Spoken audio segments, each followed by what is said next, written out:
बिस्मिल्लाहिर्रहमानिर्रहीम। अस्सलाम वालेकुम। हम सीखने जा रहे हैं टेंस और वो भी बहुत आसान तरीके से। तो आज के इस लेसन में और आज की इस वीडियो में मैं आपको बताऊंगा किस तरीके से आप आसानी से या किस तरीके से आप इसको प्लान कर सकते हैं कि आपने टेंसेस को सीखना है। तो टेंसेस का जब भी हमारे ज़हन में आता है तो इसका मीनिंग बेसिकली इसका मीनिंग समझना है। Tenses are the basically expression of time. Tenses जो होते हैं टाइम को हम एक्सप्रेस किया जाता है, यानी कोई भी काम जो है वो पास्ट में हुआ है, प्रेजेंट में हो रहा है या फ्यूचर में होगा, that is called tense. For example, हम इंग्लिश सीखते हैं, ये अभी प्रेजेंट का टेंस है, लेकिन हम इंग्लिश सीखते थे, ये पास्ट का टेंस है, और हम इंग्लिश सीखेंगे, ये फ्यूचर। ये जो है बेसिकली जो है फर्क है इन तीनों टेंसेस में या टेंसेस में। टेंस असल में किसी भी काम के जो टाइम पीरियड है उसको शो करता है कि किस टाइम पीरियड में काम या कोई भी फिनोमिना जो है वो किस टाइम पीरियड में हुआ है। तो टेंसेस जो होते हैं आपको पता है बेसिकली जो है वो तीन तरह के टेंसेस होते हैं, पास्ट, प्रेजेंट एंड फ्यूचर। अच्छा, जो टेंसेस होते हैं हर टेंस के फिर फर्दर फोर एस्पेक्ट्स होते हैं। आपने सुना होगा प्रेजेंट इंडेफिनिट है, कॉन्टिन्यूअस है, परफेक्ट है और परफेक्ट कॉन्टिन्यूअस है। ये फोर एस्पेक्ट्स होते हैं। तो इनको जो है एस्पेक्ट्स जो है आप देख रहे हैं मैंने लिखा है एस्पेक्ट्स आर फोर टाइप्स। चार तरह के एस्पेक्ट्स होते हैं। The first one is indefinite aspect, यानी प्रेजेंट की बात करें तो प्रेजेंट इंडेफिनिट, पास्ट की बात करें तो प्रेजेंट पास्ट इंडेफिनिट, और अगर हम फ्यूचर की बात करेंगे तो ये फ्यूचर इंडेफिनिट आएगा। लेकिन मैं आपको एक और बात बता दूं कि प्रेजेंट इंडेफिनिट को हम प्रेजेंट सिंपल भी बोल सकते हैं। इसी तरीके से पास्ट और फ्यूचर को भी हम जो है इंडेफिनिट की फॉर्म की बजाय सिंपल फॉर्म के साथ भी हम इसको बोल सकते हैं। फिर इसके बाद सेकंड जो है वो उसमें आता है कॉन्टिन्यूअस।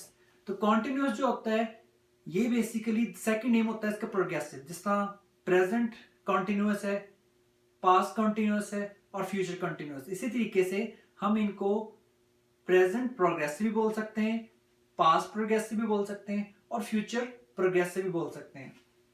तीसरा जो एस्पेक्ट है वो है perfect. Present perfect, past perfect and future perfect. इसके बाद आता है परफेक्ट कंटिन्यूअस। परफेक्ट कंटिन्यूअस जो है ये लास्ट एस्पेक्ट होता है किसी भी टेंस का, चाहे वो फ्यूचर हो, चाहे वो पास्ट है या प्रेजेंट है। तो ये बेसिकली फोर एस्पेक्ट्स हैं और इन फोर एस्पेक्ट्स को आप देख रहे हैं मैंने थोड़ा सेपरेटली इन दो दो को डिवाइड कर दिया, दो कैटेगरीज में डिवाइड की है। क्यों? क्योंकि हम इन लेसन में पहले बेसिक यानी थोड़े सिंपल सेंटेंस होते हैं, पहले वाले दो इंडेफिनिट यानी सिंपल और कॉन्टिन्यूअस यानी प्रोग्रेसिव, इन दोनों को हम पढ़ेंगे, इन दोनों के बारे में सीखेंगे जो कि बेसिक है। ये एस्पेक्ट्स बेसिक हैं।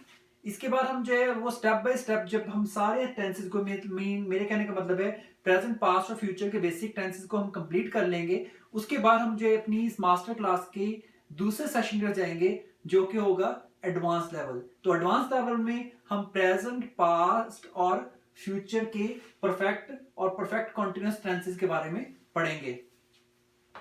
तो यहाँ पे मैं आप लोगों को ये भी बता दूं कि मेरे जितने भी टेंसेस की मेरे मतलब सेशंस होंगे या जितने भी मेरे हर टेंस की वीडियोस होंगी, हर सेशन में मेरा कुछ क्राइटेरिया, कुछ कंटेंट है। तो सबसे पहले तो व्हेन टू यूज, मैं आपको हर टेंस के बारे में बताऊंगा कि आपने इसको कब यूज करना है, यानी कि कौन सा टाइम पीरियड होता है, कौन सा स्पेसिफिक सिचुएशन होती है जब आप इन टेंसेस को यूज कर सकते हैं, किस तरीके से यूज कर सकते हैं। ये आएगा हाउ टू यूज में, यानी वो उसकी सेंटेंस जो होता है उसकी स्ट्रक्चर किस तरह से आपने बनानी होती है, कौन सी वर्ब की फॉर्म इस्तेमाल करनी है और ऑब्जेक्ट किस तरह से उसमें आपने अरेंज करना है सेंटेंस के अंदर। तो अल्टीमेटली सेंटेंस की पूरी अरेंजमेंट या सेंटेंस की जो स्ट्रक्चर होगी वो आएगी हाउ टू यूज में। ये सेकंड पार्ट होगा। थर्ड पार्ट में हम इसको प्रैक्टिस करेंगे। इसको प्रैक्टिस करना भी बहुत इजी है, ज्यादा मुश्किल नहीं है। आप अगर बेसिक अगर आप हाउ टू यूज और व्हेन टू यूज को अच्छे से समझ लेंगे तो आपके लिए प्रैक्टिस करना भी बहुत ज्यादा आसान हो जाएगा। लेकिन इन सेशंस में आप सेशन के दौरान ही प्रैक्टिस कर सकेंगे क्योंकि मैं बहुत इजीली आप लोगों को प्रैक्टिस की तरफ भी लेके जाऊंगा। इसके बाद कुछ मिस्टेक्स होती हैं। हम डेली जब इंग्लिश कॉन्वर्सेशन कर रहे होते हैं हमारी प्रोफेशनल लाइफ में, मतलब आप लोगों को इंग्लिश बोलना पड़ता है बात बात, और जब हम इंग्लिश बोलते हैं तो कुछ मिस्टेक्स हैं। मतलब हम बात कर रहे होते हैं प्रेजेंट की और हम जो है वो टेंस जो है फ्यूचर का या कोई और टेंस लगा रहे होते हैं। जैसे आपको मिसाल देता हूँ, अगर मैं उर्दू में कहना चाह रहा हूँ कि वो अपने घर चला गया है, और नॉर्मली हम लोग जब स्पोकन इंग्लिश की बात करते हैं या आम लैंग्वेज में इंग्लिश बोलने की बात करते हैं तो हम लोग बोल देते हैं ही गो टू हिज होम। तो बेसिकली जो है वो यहाँ पे ही गो टू हिज होम नहीं आएगा, यहाँ पे आएगा वो ओपनिंग, मैंने उर्दू में बोला है वो अपने घर चला गया है। इसका मतलब है कि इसकी जो है वो करेक्ट फॉर्म होगी second form, he went to his home. तो इस तरीके से मैं आपको कुछ मिस्टेक्स बता दूंगा जो नॉर्मली हमारे जो इंग्लिश कॉन्वर्सेशन का हिस्सा बन चुकी हैं। बड़ी मुश्किल है इन चीज़ों से छुटकारा हासिल करना, लेकिन इन सेशंस में मैं आप लोगों को पिन पॉइंट करके उन मिस्टेक्स के बारे में बताऊंगा जो कि आप डेली बेस पे करते हैं, और लेकिन इन सेशन के बाद आप बड़ी आसानी से उनको ओवरकम कर सकेंगे। लास्ट वन होंगे मेरे कुछ कंपैरिजन लेसन होंगे। मैं मतलब फॉर एग्जांपल आप लोग जिस तरह लेंगे मेरा जो है प्रेजेंट इंडेफिनिट का सेशन, इसके बाद आपने जो है वो सेशन लिया है पास्ट इंडेफिनिट का, तो मैं क्या करूंगा इन दोनों टेंसेस के आखिर में एक बोनस सेशन आएगा जिस सेशन में इन दोनों की कंपैरिजन आपको बताया जाएगा। बाज़ अवत ऐसा होता है कि हम जो है हमें दोनों या तीनों या चार या 12 के 12 जो टेंस होते हैं वो क्लियरली याद होते हैं, लेकिन जब उनमें कंपैरिजन आता है तो कंपैरिजन हमें कंफ्यूज कर देता है। तो कंपैरिजन के लिए मैंने स्पेशली सेशन जो अरेंज किए हैं, उसको मैंने बोनस सेशंस का नाम दिया है जो कि आप अवेल कर सकेंगे फ्री ऑफ कॉस्ट।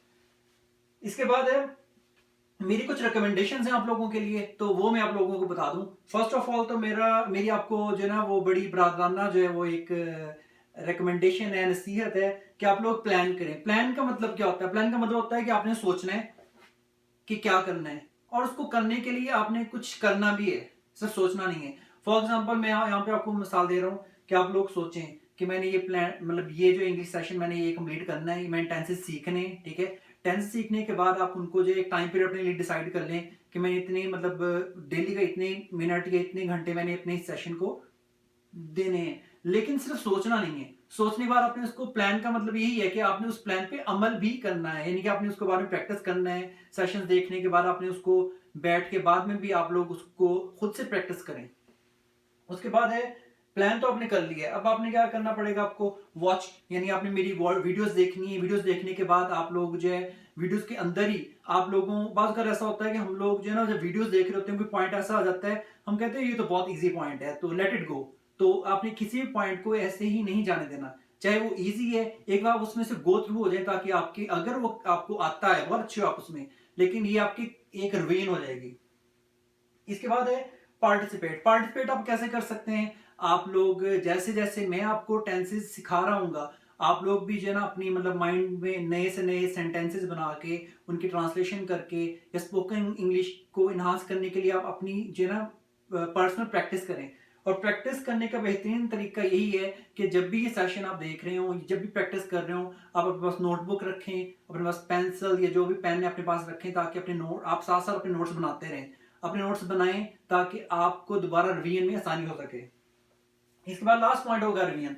तो रिवीजन वही चीज है जो कि आपने एट द एंड करनी है, यानी फाइनली आप लोग सब कुछ सीख चुके हो, सब कुछ आपने कर लिया है, प्रैक्टिस भी कर ली है, अपनी वीडियो भी देख ली है, प्लान भी आपका मुकम्मल हो चुका है, आपने प्लान पे अमल भी कर लिया है। लेकिन फिर जब मतलब फॉर एग्जांपल आज आपने ये सारा कुछ कर लिया, कल आपको या एक हफ्ता बाद आपको एक कुछ टाइम मिलता है तो दोबारा से इसी जो है वीडियो या मतलब एक खास टेंस के बारे में बैठ के अपनी प्रैक्टिस करें। तो इस तरीके से आप लोगों को वो जो प्रैक्टिस सेकंड टाइम आप करेंगे वो आपकी रिवीजन हो जाएगी। तो रिवीजन भी बहुत जरूरी होती है ताकि चीजों को अपने जहन में अच्छे तरीके से बिठाया जा सके।